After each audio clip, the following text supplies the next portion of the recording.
One day world cup 2027కి ఇంకా ఏడాది సమయం మాత్రమే ఉంది. అయినా సరే భారత క్రికెట్ జట్టు యాజమాన్యం సరైన బౌలింగ్ దళాన్ని సిద్ధం చేయలేకపోయింది. బ్యాటింగ్ విభాగంలో పటిష్టంగానే కనిపిస్తున్న బౌలింగ్ యూనిట్ మాత్రం దారుణంగా తేలిపోతోంది. విరాట్ కోహ్లీ, రోహిత్ శర్మ లాంటి సీనియర్లు బ్యాటింగ్ భారాన్ని మోసినా బౌలర్లు విఫలమైతే విజయం సాధించడం అసాధ్యమని కొందరు మాజీ క్రికెటర్లు అంటున్నారు. సరిగ్గా ఇలాంటి విపత్కర పరిస్థితుల్లోనే మాజీ కోచ్ రవిశాస్త్రి బోర్డు పెద్దలకు, టీమ్ మేనేజ్మెంట్కు ఓ కీలక సందేశం పంపాడు. గాయాల పాలవుతున్న స్టార్ పేసర్ భారత జట్టు ప్రధాన పేసర్ జస్ప్రీత్ బుమ్రా ఫిట్నెస్ ప్రస్తుతం అందరినీ తీవ్రంగా కలవరపెడుతోంది.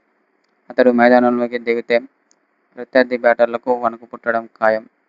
ఇందులో ఎలాంటి సందేహం లేదు. అయితే 1 లేదా 2 మ్యాచ్లు ఆడిన వెంటనే అతను గాయాల బారిన పడుతున్నాడు. కోలుకోవడానికి నెలల తరబడి సమయం తీసుకుంటున్నాడు. తీరా మెగా టోర్నీ సమయానికి బుమ్రా గాయం తిరగబడితే జట్టు పరిస్థితి ఏమిటన్నది $1 మిలియన్ ప్రశ్న. కేవలం అతనిపైనే పూర్తిగా ఆధారపడి వరల్డ్ కప్ లాంటి మెగా టోర్నీ బరిలోకి దిగితే మొదటికే మోసం వస్తుందని రవిశాస్త్రి హెచ్చరిస్తున్నాడు. బౌలింగ్ భారాన్ని పంచుకునే సరైన భాగస్వామ్యాలు అతనికి తోడుగా ఉండాలని స్పష్టం చేశాడు. బౌలింగ్ సమస్యలతో పాటు ఫాస్ట్ బౌలింగ్ ఆల్రౌండర్ల కొరత జట్టును వేధిస్తుంది. స్టార్ ఆటగాడు హార్దిక్ పాండ్యా లాంటి మ్యాచ్ విన్నర్ జట్టులో ఉండడం ఎంత అవసరమో అందరికీ తెలుసు. అయితే పదే పదే ఫిట్నెస్ సమస్యలు అతడ్ని ఇబ్బంది పెడుతున్నాయి. కీలక సమయంలో అతను జట్టుకు దూరం అవ్వడం జట్టును దెబ్బతీస్తోంది. అతనికి సరైన ప్రత్యామ్నాయాన్ని వెతకడంలో మేనేజ్మెంట్ ఘోరంగా విఫలమైందని కొందరు మాజీ క్రికెటర్లు అంటున్నారు. వెంకటేశ్ అయ్యర్ రూపంలో ఓ ఆశాకిరణం కనిపించినా అతడ్ని సరైన రీతిలో వాడుకోలేకపోతున్నారు. ఇలాంటి కీలక లోపాలతో వరల్డ్ కప్కు వెళ్లడం ఏమాత్రం శ్రేయస్కరం కాదని కొందరు మాజీ క్రికెటర్లు అంటున్నారు.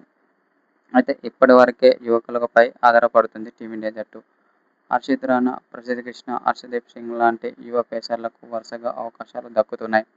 కానీ వారి ప్రదర్శనలో ఏమాత్రం నిలకడ లేదు. ఇటీవలే ఇంగ్లండ్ గడ్డపై జరిగిన 3 వన్డేల సిరీస్ ఈ లోపాన్ని మరింత స్పష్టంగా ఎత్తిచూపింది. తొలి వన్డేలో గెలిచిన టీమిండియా ఆ తర్వాతి 2 మ్యాచ్ల్లో ఘోర పరాజయాన్ని చవిచూసింది. అనుభవం లేని కారణంగా యువ బౌలర్లు చేతులెత్తేశారు. ఆఖరి మ్యాచ్కి బుమ్రా సైతం అందుబాటులో లేకపోవడం జట్టును కోలుకోలేని దెబ్బతీసింది. వన్డే ఫార్మాట్లో 10 ఓవర్ల పాటు ఏకాగ్రతతో బౌలింగ్ చేయాలంటే కేవలం వేగం ఉంటే సరిపోదు. అపారమైన మ్యాచ్ రీడింగ్ అనుభవం కూడా తోడు కావాలి. ఈ పరిణామాల నేపథ్యంలో రవిశాస్త్రి చేసిన సూచనలు క్రికెట్ వర్గాల్లో హాట్ టాపిక్గా మారాయి. వన్డే వరల్డ్ కప్ 2027 బరిలోకి దిగే జట్టులో సీనియర్ పేసర్లు భువనేశ్వర్ కుమార్, మొహమ్మద్ షమి ఖచ్చితంగా ఉండి తీరాలని అంటున్నారు. స్వింగ్ కింగ్ భువీకి పవర్ ప్లేలో వికెట్లు తీయడం వెన్నతో పెట్టిన విద్య. ఇక Mohammed Shami seam position, death ఓవర్లలో అతను సాధించే మంచి యార్కర్లు జట్టుకు ఎంతో కీలకం కానున్నాయి. వీరిద్దరితో పాటు మహమ్మద్ సిరాజ్, స్పిన్ నియంత్రకుడు కుల్దీప్ యాదవ్లను వరల్డ్ కప్ జట్టులోకి తీసుకోవాలని రవిశాస్త్రి కుండబద్దలు కొట్టేశాడు.